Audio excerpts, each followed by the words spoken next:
Gente, então é o seguinte, nosso convidado de hoje me é uma pessoa muito cara, um grande amigo, especial, e o currículo dele é tão grande que eu não vou ler aqui, vou dispensar as formalidades, né? Só vou dizer para vocês que o Alexandre Barbalho é uma figura, um professor e um pesquisador de grande destaque, não só aqui no Ceará, em Fortaleza, mas também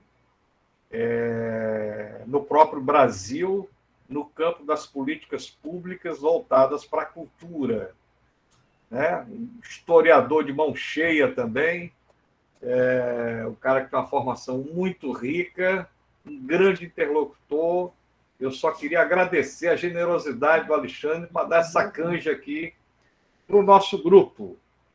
Né? Alexandre vai nos falar de um grande personagem chamado Stuart Hall, que todos vocês já devem conhecer, mas ele vai nos dar uma apreciação especial, colocando a importância do Stuart Hall nessa trajetória que começa com os estudos culturais, segue um pouco o multiculturalismo, desemboca, tem efeitos a médio e longo prazo nos estudos decoloniais, nas teorias pós-colonialistas, e, na minha opinião, continua sendo um pensador atualíssimo da mais extrema relevância. Então, Alexandre, mais uma vez, muito obrigado. Então, seja bem-vindo, meu caro. Pode começar a sua apresentação. Obrigado, Silvio. Boa tarde a todas, a todos, a todos. Obrigado aí pelo convite, Silvio, convite aí do Filodtech, do grupo de pesquisa, do grupo de estudos de vocês. É um prazer enorme estar hoje falando um pouco desse autor que eu acompanho assim de forma mais sistemática, né, com leituras mais... Bom, hoje em dia eu já não leio tanto, mas desde 2000, quando eu comecei, a primeira vez que eu li o Stuart Hall, né? É um autor que me acompanha, já me acompanhou mais, como eu disse, hoje menos, mas não deixa de estar no meu horizonte de interesse. Né? Todo novo livro que sai dele, póstumo, né? Ou publicado, traduzido no Brasil, estou sempre acompanhando. Bom, e também assim, eu vou partir do pressuposto, né? Como aqui tem formações diferenciadas, imagino, e trajetórias diferenciadas, eu vou partir do pressuposto que estaria falando para quem não conhece, tá, os estudos culturais e Stuart Hall, para que possa, de fato, todo mundo participar. Né? Porque se eu parto de um pressuposto que todo mundo já tem um entendimento, eu excluiria aquelas e aqueles que não têm. Então, eu prefiro fazer uma abordagem assim, mais básica, de modo que todos possam, depois a gente possa conversar. Tá? Eu vou sair aqui, quer dizer, eu não vou estar olhando aqui a tela, não vou estar olhando aqui a tela. Se vocês quiserem interromper, fazer alguma questão, fiquem à vontade, tá? Mas eu peço para não fazer no chat, porque eu não vou estar vendo o chat. Então, vocês podem falar, né, entrar aí no áudio direto, tá bom? Porque eu vou estar vendo aqui uma tela do Word, ok? Bom, então eu começaria tentando explicar um pouco, né, porque eu chamei o Stuart Hall de Exu, né? Porque o título, né, da fala, né? Stuart Hall, um Exu dos ou nos estudos culturais. Né? Porque o Exu é essa figura, né, das religiões afro-brasileiras que é uma figura, né, um orixá de comunicação, né? Uma entidade de comunicação, ela comunica os mundos, ela relaciona, ela interliga, ela faz uma ligação entre os mundos. E o que eu quero discutir aqui com vocês, né, que eu quero propor aqui para vocês, é que o Stuart Hall faz um pouco esse papel de ligação, de comunicação entre mundos, tá? E vocês vão perceber o porquê dessa minha proposta. Bom, a narrativa mais comum, mais usual, sobre os primórdios que antecedem a criação do Centro de Estudos de Cultura Contemporânea, né, o CCCS, em Birmingham, na Inglaterra, onde surgiram os estudos culturais e de onde partiram para conquistar o mundo. Né, os estudos culturais viraram uma grande moda acadêmica. Então, você tem os estudos culturais latino-americanos, estudos culturais asiáticos, estudos culturais africanos, tá? Então virou uma grande moda acadêmica a partir dos Estados Unidos. Quer dizer, os estudos culturais surgem na Inglaterra, são levados para os Estados Unidos e, a partir da força, né, acadêmica das universidades norte-americanas, elas se transformam numa moda acadêmica, numa moda literária.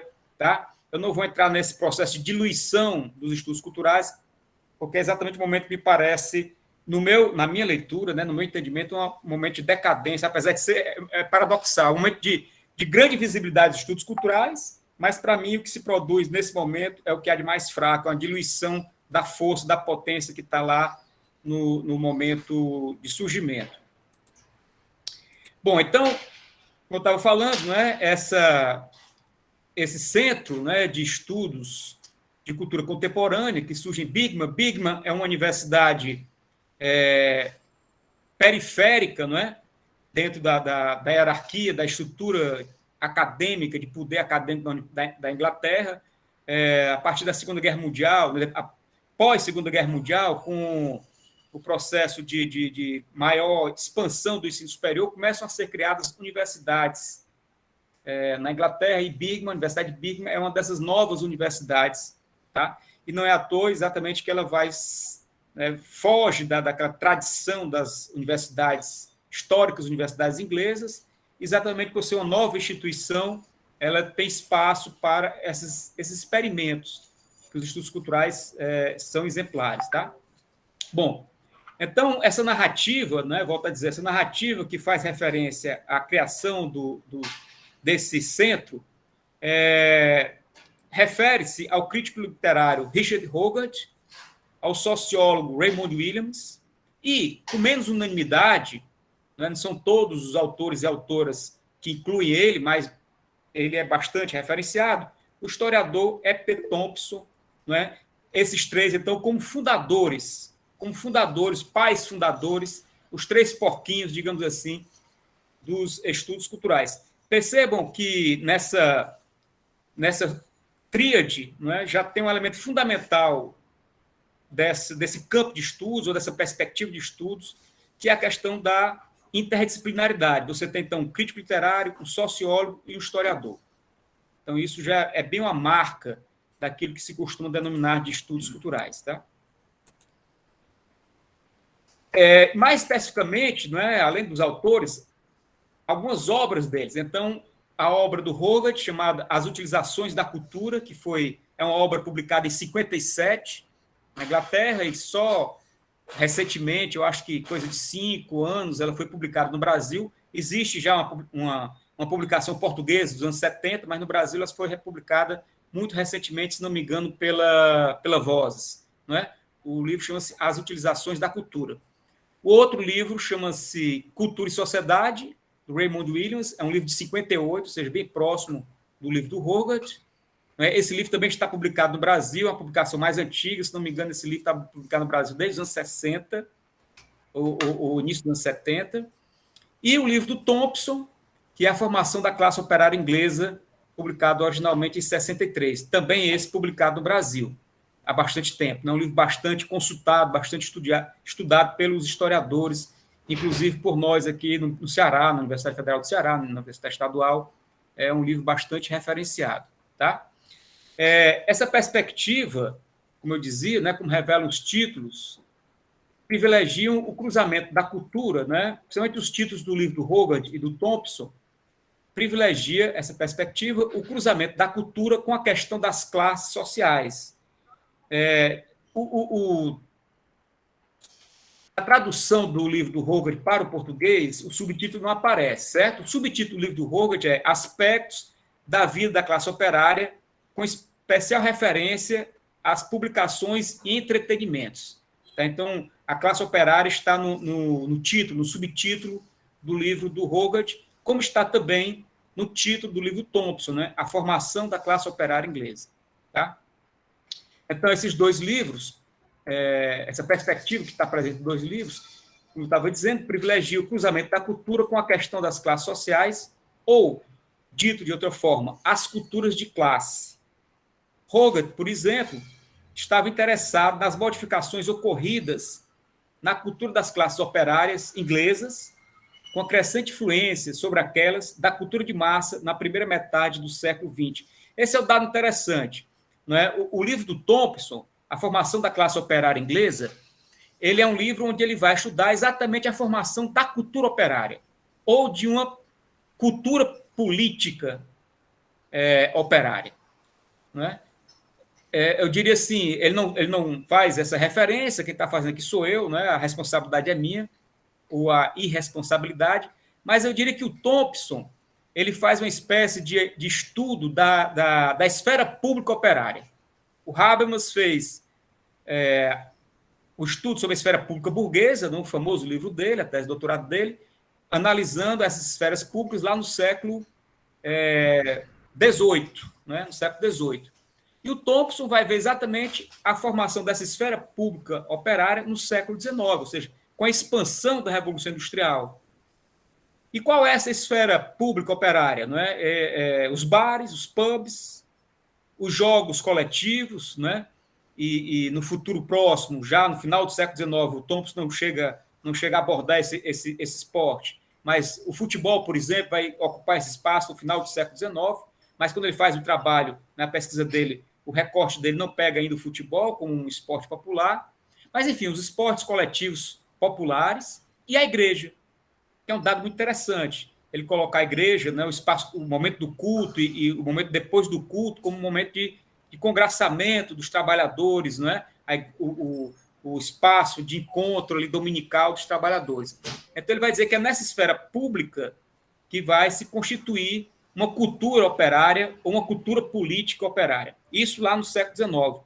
A gente podia dizer 100 anos depois, né, meados do século XX, o Hogarth vai exatamente estudar a corrosão, né, né, a transformação, o fim dessa cultura operária, né, e o surgimento de uma outra cultura a partir da cultura de massas. E é interessante, né, o Hogarth é um crítico literário, como eu falei para vocês, mas esse livro dele, que é o principal livro dele, ele faz uma etnografia.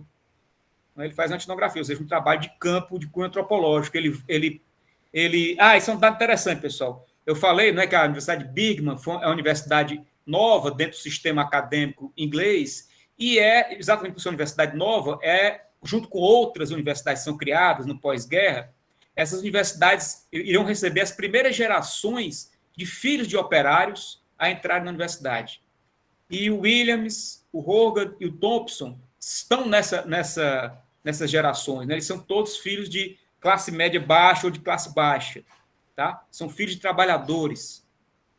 Eles carregam, não é à toa que a questão da classe operária está presente no horizonte de pesquisa desses autores, porque eles vêm das classes populares ou das classes médias baixas, né? Destoando, portanto, dessa tradição elitista das universidades inglesas, certo? Então, o Hogarth, o que ele vai fazer? Ele vai fazer um trabalho de campo, né? Ele vai entrar nos bairros operários ingleses e vai ver o que é que eles estão consumindo em termos de cultura. E ele vai ver que aquelas referências, né, que faziam parte da cultura operária inglesa, as músicas, os livros, a literatura, não é, que fazia parte disso, até mesmo os livros mais políticos, tal, já não são mais consumidos pelas novas gerações, filhos dessa classe operária ou da jovem classe operária. Eles agora consomem os produtos midiáticos, né, o cinema, as revistas, os magazines e a televisão. Né? Então, há uma mudança aí dessa cultura de classe operária. Então, isso é um estudo muito importante que o Hogarth vai fazer, e aí a gente, né, pode fazer esse confronto entre o trabalho do Thompson com o trabalho do Hogarth. Tá? Agora, é interessante perceber que o Hogarth, ao contrário do Williams e do Thompson, o Hogarth era um liberal, certo? Sem esse peso que nós temos quando a gente fala liberal no Brasil, a gente pensa logo em uma pessoa conservadora. Não, estou falando do liberal clássico, né, na filosofia liberal, defensor das liberdades individuais, né? Enfim, da democracia liberal. Então, o Hogarth é um liberal. Já o Williams e o Thompson filiavam-se, tanto teoricamente quanto politicamente, à tradição marxista, né? Ainda que de forma crítica ao determinismo econômico e ressaltando o papel da cultura em suas relações imprescindíveis com as lógicas sociais e econômicas do poder. Tanto é que ambos participam, né, da chamada nova esquerda, da New Left inglesa, que é um movimento de renovação da esquerda naquele país, não é? E que reuniu jovens intelectuais que depois se transformaram em intelectuais muito importantes, como Charles Taylor, é um filósofo bastante conhecido, inclusive um grande pensador da questão do multiculturalismo, né, canadense, mas naquele momento estava na Inglaterra. Os irmãos Benedict e Perry Anderson, historiadores bastante também conhecidos, e o próprio Stuart Hall, entre outros. Bom, por meio de uma abordagem materialista da cultura, ou melhor, por meio de uma teoria geral da cultura, entendida como teoria das relações entre os elementos de um sistema geral da vida, Williams se propôs, nesse livro que eu falei, Cultura e Sociedade, se propôs a analisar as transformações do conceito de cultura inseridas na sociedade industrial inglesa desde fins do século XVIII, com foco sobre os escritores canônicos e suas obras. Então, vejam, Williams é um sociólogo, o Hogarth é um crítico literário que fez um trabalho etnográfico, antropológico. O Raymond Williams é um sociólogo, mas o primeiro grande livro dele, a primeira obra dele, é um livro de crítica literária, podemos dizer assim, ou uma sociologia da literatura. Não é? Ele pega os romances do século XIX, XVIII e XIX, para traçar um retrato da sociedade inglesa. Então, digamos, o objeto empírico, né, o corpus empírico do sociólogo é a literatura. Eu estou dizendo com isso, eu quero com isso reforçar essa perspectiva interdisciplinar que os estudos culturais trazem. O Thompson não. O Thompson é um historiador mais, digamos assim, mais apegado à disciplina, apesar de, como historiador, recorrer a fontes pouco convencionais, digamos assim, né? Inclusive a própria literatura, as músicas populares, enfim. Então, Thompson, por sua vez, compartilhando dessa mesma abordagem materialista do Williams, faz uma história sociocultural da classe operária inglesa, preocupado com o fazer-se da consciência dessa classe, posto que ela não é um dado, muito menos econômico, mas resulta de experiências que podem ser entendidas como culturais. Então, mesmo sendo marxista, o Thompson vai entender aquilo que, dentro da terminologia marxista, não é, se chama de consciência de classe. O Thompson vai dizer, bom, a consciência de classe não é resultado do lugar do trabalhador no modo de produção, ou seja, não é porque ele está na fábrica, certo, que ali vai se dar a percepção dele, não é? A consciência, né? A tomada de consciência, digamos assim, do trabalhador, né? A gente pode pensar com Foucault e concordando, né, com o Thompson, né, que a fábrica seria o lugar menos provável para isso acontecer, porque a fábrica é o lugar da disciplina, não é? É o lugar dos corpos disciplinados, do tempo disciplinado. Seria muito pouco provável que nesse espaço da disciplina, nesse tempo da disciplina, os trabalhadores pudessem criar entre si camaradagens, cumplicidades e consciência, não é, coletiva. Tá? Então, o Thompson vai estar muito mais, como eu tinha dito, muito mais atento a essas esferas públicas fora da fábrica, esses lugares de compartilhamento de uma cultura. Portanto, quando o Centro, né, de Estudos de Cultura Contemporânea, que eu falei no início da nossa conversa, foi criado em 1964 por uma iniciativa do Hogarth, tendo o Stuart Hall como personagem central, porque ele foi, inclusive, diretor, né, o primeiro diretor de 64 a 68 foi o Hogarth, e de 68 a 79, ou seja, o momento de consolidação do centro, foi exatamente o Stuart Hall. Né? O Stuart Hall sai desse centro em 79 para fundar a Open University, que é uma instituição voltada, não é, para formar as classes populares, as classes trabalhadoras, retomando, inclusive, uma experiência que os fundadores, né, o Williams, o Thompson, tinham de formação de classes, de aulas livres, né, junto aos sindicatos.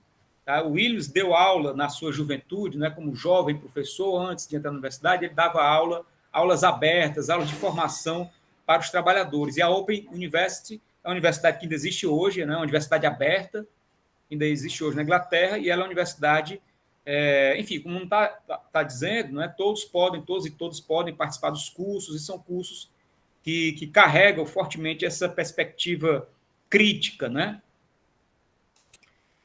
Bom, para o que nos interessa na nossa conversa, importa frisar a centralidade nessa primeira geração dos estudos culturais de questões relativas à realidade europeia e, mais especificamente, à realidade inglesa.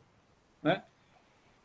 Nem mesmo o papel da Inglaterra como sede de um poderoso império global, né? Na realidade, o maior império global do século XIX e início do século XX, certo? Não sei se vocês conhecem aquele ditado, não é? Que no auge do Império Britânico se dizia que o sol nascia e o sol se punha em terras britânicas, né? Porque ele tinha colônias do extremo oriente ao extremo ocidente, né?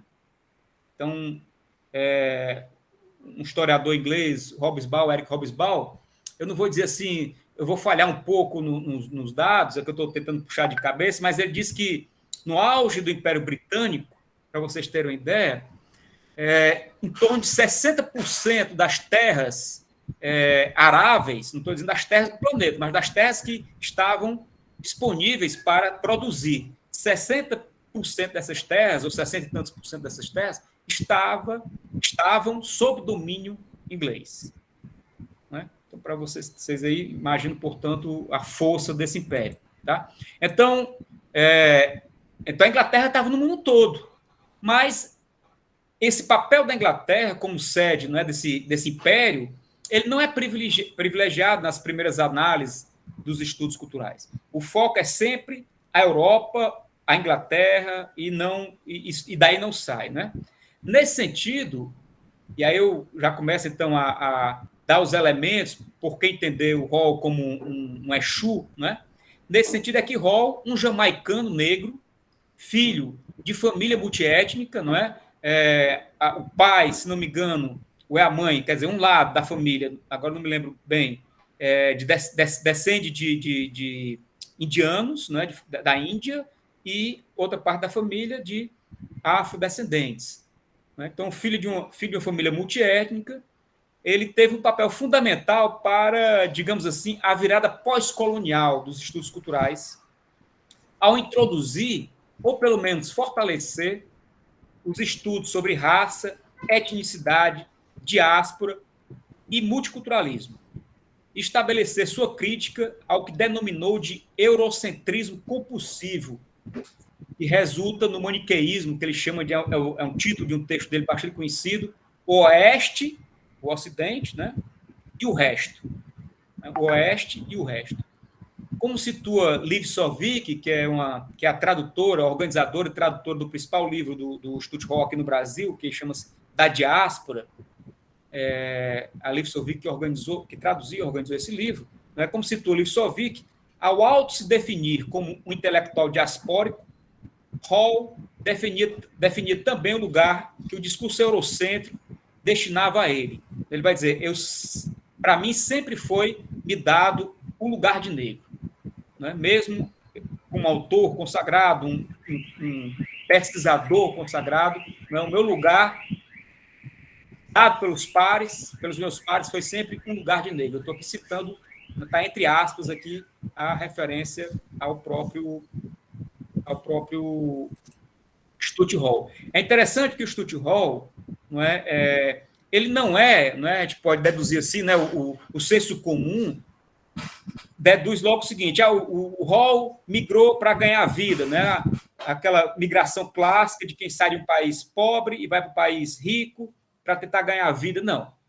O Stutt Hall era de uma família de classe média alta, bem de posses, e ele foi para estudar. Ele foi para a Inglaterra para estudar e voltar para a Jamaica e fazer parte da elite dirigente. Né? O futuro do Hall era, ao retornar da Inglaterra, entrar na elite dirigente, na elite política, na elite econômica, na elite intelectual jamaicana. Tá? Então, ele não é um migrante no sentido do migrante que vai tentar ganhar a vida, ele já ia com a vida ganha. Acontece que ele acaba não voltando, né? E torna-se, então, se naturaliza e faz a sua carreira acadêmica na Inglaterra. Bom, em um depoimento, a pesquisadora chamada Quan Shen, né, um depoimento a respeito de sua formação como intelectual diaspórico, Hall lembra que o que era encenado, né, performatizado em sua família, em termos coloniais, eu estou citando o Hall, era o conflito entre o local e o imperial no contexto colonizado, de modo que sua história pessoal faz parte das tensões coloniais clássicas. Então, imagina, filhos de um indiano, que era também colônia da Inglaterra, a Jamaica, né, era uma colônia inglesa, a Índia era uma colônia inglesa, e de uma família negra de africanos escravizados que chegaram na Jamaica para trabalhar, não é, na lavoura. Então, veja, esse é o lugar de constituição do primeiro hábito, sem pensar aqui no Bourdieu, né, o primeiro lugar de formação do Hall, né, da sua sociabilidade. Tá? Certamente, o Hall não estava sozinho nesse empreendimento. Né? Qual é o empreendimento? Nesse empreendimento de trazer a questão étnica, a questão racial para dentro dos estudos culturais. E é importante destacar o lugar ocupado, por exemplo, por Paul Gilroy, que foi um ex-orientante de Hall, que lançou, em 1987, um livro que, infelizmente, não está traduzido no Brasil ainda, que é Não Há Negros na Union Jack. Né? Union Jack é o nome popular da bandeira inglesa. Né? O nome do livro é Não Há Negro na bandeira inglesa. É um livro de 87. E um outro livro muito importante do Paul Gilroy, esse sim está trazido no Brasil, um livro publicado em 93, é O Atlântico Negro, tá? Onde ele discute a importância das experiências dos povos negros para a modernidade, inclusive suas contribuições críticas à tradição iluminista, ou mesmo, podemos pensar, o contra-iluminismo, tá? Das culturas negras. Esse livro é um livro muito instigante, né? Por quê? O que ele vai discutir? Ele vai discutir exatamente essa diáspora, né? Dos africanos escravizados para o outro lado do Atlântico. Infelizmente, como anglo-saxão, né? Como falante da língua inglesa, ele foca a pesquisa dele no Caribe e nos Estados Unidos. Então, ele não pega, por exemplo, o Brasil, né? Mas as questões que ele coloca nos serve para nós pensarmos a realidade brasileira. O que ele vai dizer exatamente como essa África, ou essas Áfricas transplantadas para o outro lado do Atlântico, criam outras Áfricas. Tá? Então, a gente pode pensar, trazendo para a realidade brasileira, certo? Como, se nós pegarmos determinadas cidades onde há uma forte presença de afrodescendentes, por exemplo, São Luís, não é? Recife, Salvador, a gente pode pensar como em cada uma dessas cidades foram criadas, inventadas, a partir exatamente da mistura de várias vertentes e culturas, influências africanas, que vocês devem saber, não é, que um dos procedimentos dos senhores de escravo era exatamente comprar os africanos escravizados de etnias distintas, para impedir que, ao comprar de uma mesma etnia, né, um lote de escravos vindo de uma mesma etnia, facilitasse ali a comunicação entre eles e possíveis rebeliões. Então, a ideia era misturar origens distintas, portanto, línguas distintas, e isso dificultava a comunicação entre os africanos escravizados, africanos e africanas, escravizados e escravizadas, e isso impedia justamente rebeliões. Mas, ao mesmo tempo, isso propiciou, não é, um sincretismo, um hibridismo, uma mistura cultural muito forte. E daí a ideia de invenções, né, criações de novas Áfricas a partir desses encontros. Então, é isso que o Paul Gilroy trabalha, olhando, volto a dizer, para os Estados Unidos, para o Caribe britânico, né? O Caribe, a parte do Caribe que foi colonizado pela Inglaterra. Quando eu trago esses exemplos, né, brasileiros, isso é uma leitura minha, o Gilroy não tem responsabilidade sobre isso, não. Bom, ao refletir sobre os legados teóricos dos estudos culturais, Hall fala das várias rupturas e deslocamentos dessa trajetória, né? Dessa trajetória desse campo de estudos, desde o seu início interdisciplinar. Se Gramsci teve importância com seus conceitos, com destaque para o de hegemonia, por deslocar a herança marxista, né, do centro cultural, do centro de estudos de cultura contemporânea, né? Ou seja, o Gramsci foi fundamental para os estudos culturais porque ele traz o marxismo, mas um marxismo que tem um olhar, né, que coloca a cultura, que dá uma centralidade à cultura. Tá? Então, isso foi importantíssimo já para o Williams, desde para Thompson, né? A leitura que esses dois autores fizeram do Gramsci, certo? Mas o Hall vai chamar a atenção, né, no momento posterior, para o papel do feminismo.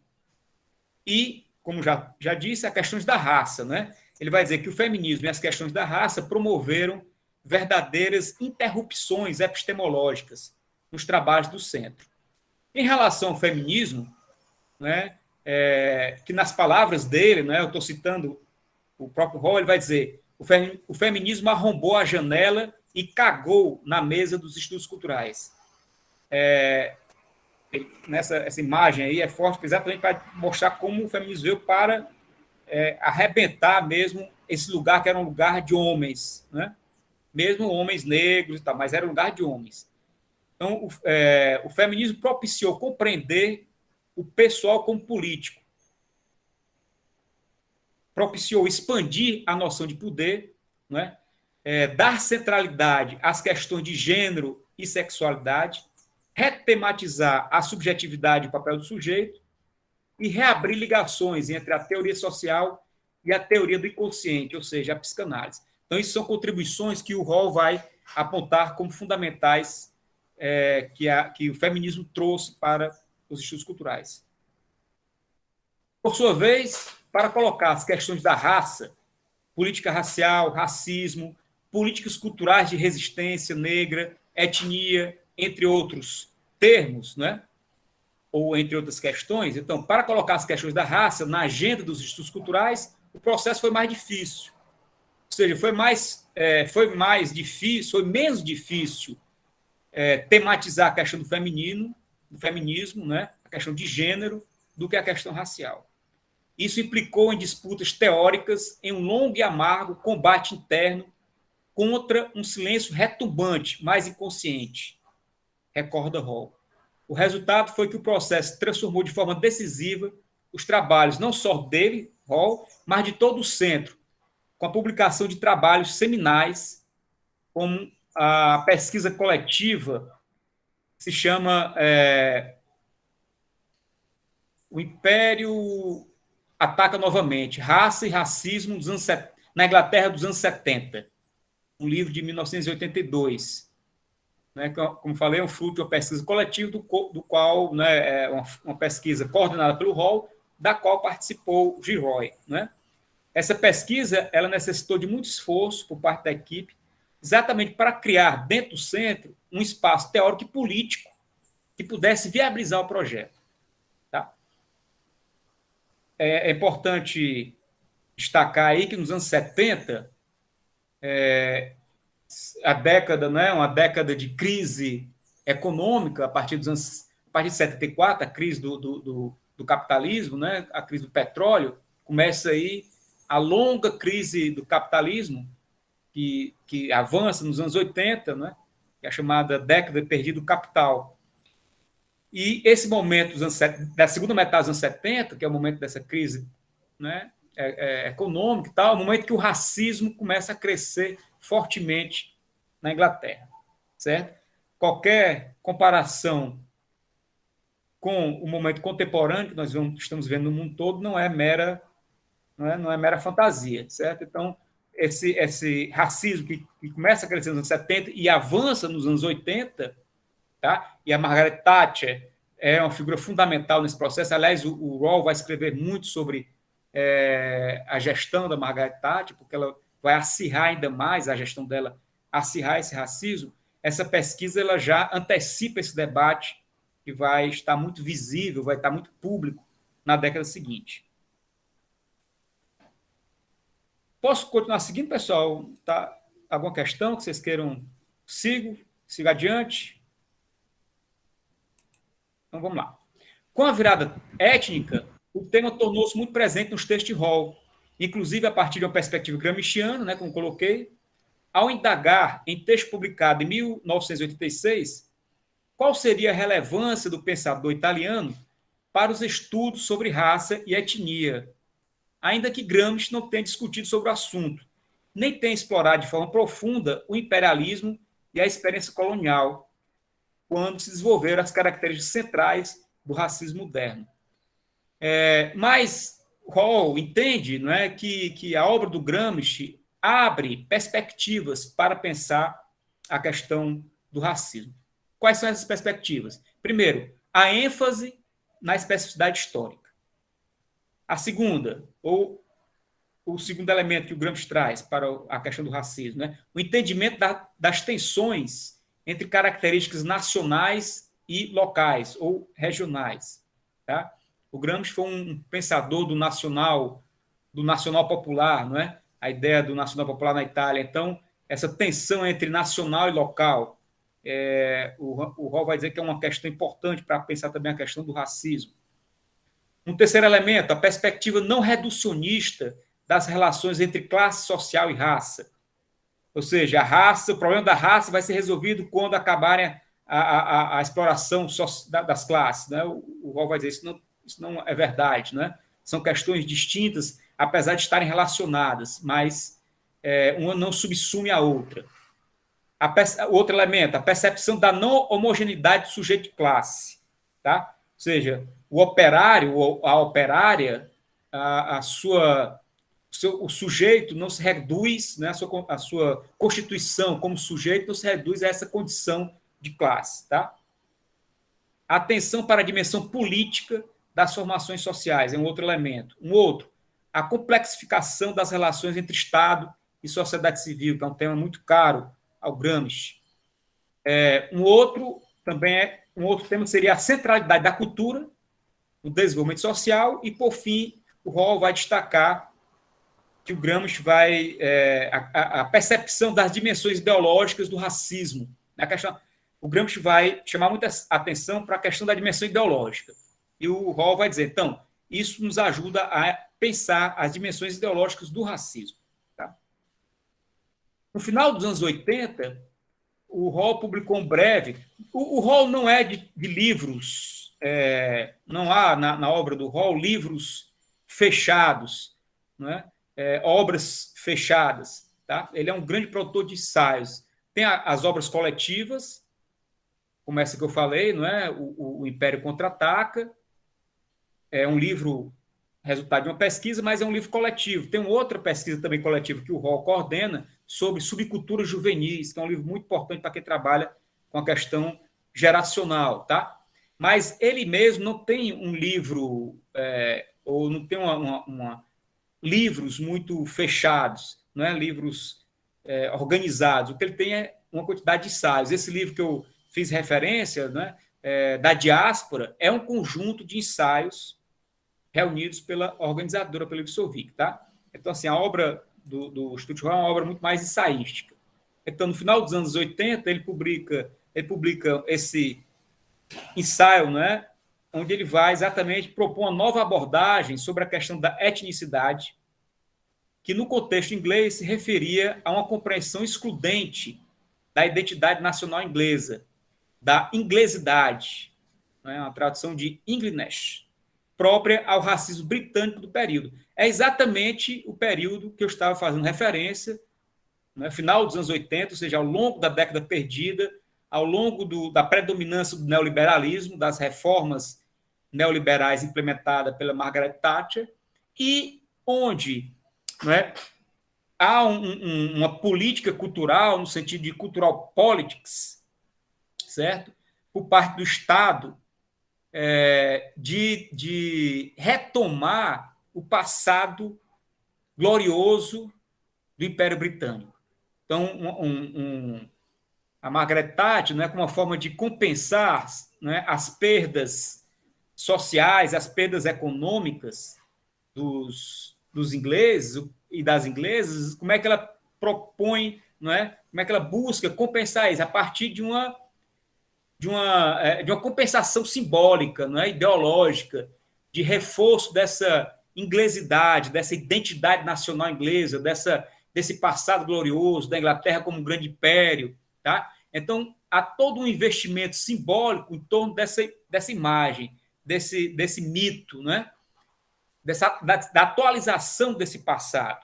E, obviamente, que nessa inglesidade, ela é uma inglesidade branca, certo? A apologia e a apologia do colonizador. Por isso que eu disse que o racismo se intensifica na segunda metade dos anos 70 por conta da crise econômica e ele se agrava nos anos 80. Isso coincide, inclusive, também, esse momento, né, de agravamento do racismo, com a maior chegada de imigrantes pobres, né, esses sim, migram para ganhar a vida, né, fugindo da crise econômica nos seus países, que eram migrantes que vinham das ex-colônias britânicas. Então, o momento dos anos 70, dos anos 80, é o momento que a Inglaterra vê a chegada em grande quantidade de imigrantes africanos e do Oriente, né, das ex-colônias do Oriente, da Índia, do Paquistão, tá? A ponto de, se não me falha a informação, né, a Inglaterra hoje ser o país não muçulmano com a maior população de muçulmanos do mundo, né? Exatamente por conta dessa grande presença de imigrantes africanos e do Oriente Médio, tá? Do Oriente Próximo, que, aliás, essa terminologia Oriente Médio, Oriente Próximo, é uma terminologia dada pelos colonizadores, né? O Eduardo Said, que é um grande pensador palestino, vai dizer: quem foi que é médio, é próximo em relação a quem? Quem foi que, não é porque o Oriente tem uma parte do Oriente que é o Oriente Próximo, o Oriente o Extremo Oriente, porque a relação extrema a quem? Extremo ao Ocidente, né? A Europa é colocada como uma referência. Então, o que está mais longe da Europa é o extremo, o que está mais próximo é o Oriente Próximo. Então, até isso, né, está carregado, né, de uma relação de poder aí, tá? Então, nesse texto, né, do Hall, que eu estava falando, no final dos anos 60, ele vai discutir a política cultural negra britânica, ou seja, como os negros e as negras britânicos e britânicas, né, implementam políticas culturais no sentido de cultural politics e não de cultural policy. Esse é um dado interessante, né? A palavra, a língua inglesa, ela tem 3 palavras para política. Nós só temos uma, né? E a palavra policy, com Y, no final, refere-se à política pública, aquilo que nós chamamos de políticas públicas. E politics se refere às disputas, né? A política no sentido amplo, né? A ideia grega do homem como animal político, tá?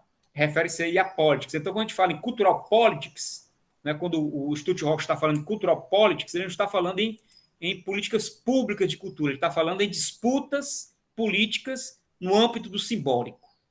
Né? Ou seja, como os movimentos negros britânicos passaram a disputar, não é, essa inglesidade, essa identidade branca que era proposta pelo governo Thatcher. Ou seja, era uma disputa de âmbito simbólico, nesse sentido, uma política cultural ou uma cultural politics. Né? Alexandre? Oi, Silvio. Se me permite, uma breve interrupção, mas porque depois eu tenho medo de me esquecer. Você se referiu minutos atrás a um ensaio do Stuart Hall que você considerava importante, onde, se eu entendi bem, ele problematizava essa inglesidade aí, essa questão. E essa questão esse que eu estou falando agora. É desse que eu estou falando agora. Eu ainda estou nele. Esse ensaio ele já está publicado no Brasil, e, em caso positivo, em que obra a gente encontra ele?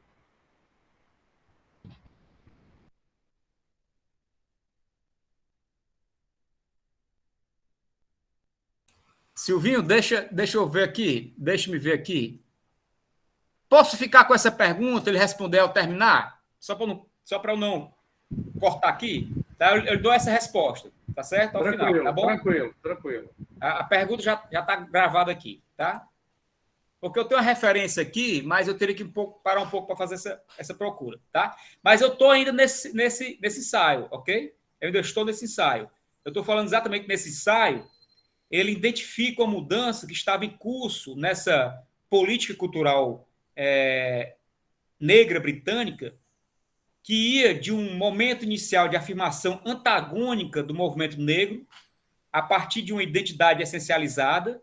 Né? Ele diz que o movimento negro, quando ele se constitui na Inglaterra, ele se constitui a partir de uma essencialização, de um lugar essencial, essencializado, para se contrapor, né? Para se antagonizar exatamente essa ideia de inglesidade por parte dos britânicos. Ele vai dizer, e esse primeiro momento, ele já está. Esse é o primeiro momento, porque o que ele identifica é que esse movimento está se dirigindo para uma compreensão mais complexa desse sujeito negro. Não é? É um movimento que ele denominou de o fim da inocência, entre aspas. O fim da inocência. Por quê? Porque ele vai dizer, essa perda do paraíso se deu com a constatação de que a categoria negro, né, black, era uma construção política e cultural, e que na realidade subsumia diferentes posições de sujeito, experiências sociais distintas e identidades culturais diversas. Né? Então, aquela ideia de que havia o negro ou a negra, não é? Com N maiúsculo e no singular, que estava lá no movimento negro do início, o próprio movimento foi percebendo que, na realidade, isso não existia, não é? Foi compreendendo que isso era uma construção e que era preciso abrir para perceber, não é? Que havia questão de gênero, por exemplo, certo? Que a experiência da mulher negra era diferente da experiência do homem negro, né? Que havia questão de geração, que havia questão de origens, né? De geração, não só de juventude, de jovens, em relação aos mais velhos, mas também dos que eram migrantes e dos que eram já filhos de imigrantes, ou seja, já nascidos da Inglaterra. Enfim, posições de sujeitos distintas. Migrantes, por exemplo, migrantes negros vindo do Caribe, migrantes negros vindos da África, migrantes negros católicos, migrantes negros protestantes, migrantes negros muçulmanos, tudo isso eram variáveis, não é, que traziam questões, não é, que tornavam muito mais complexa essa ideia de uma possível identidade negra fechada, autossuficiente, essencializada. Né? Então, ele vai perceber que o movimento negro se amplia, não é? Ele perde essa inocência de uma possível unidade para perceber as nuances, as complexidades que se colocavam para as pessoas negras vivendo ou nascidas na Inglaterra. Então, reforçando o que eu acabei de dizer, a questão da raça, né, não podia ser compreendida sem as relações que estabelece com outras categorias, tais como classe, gênero e etnicidade. Como situa Hall, o racismo opera construindo fronteiras simbólicas entre categorias raciais e seu sistema de representação binário, que fixa e naturaliza as diferenças entre nós e eles.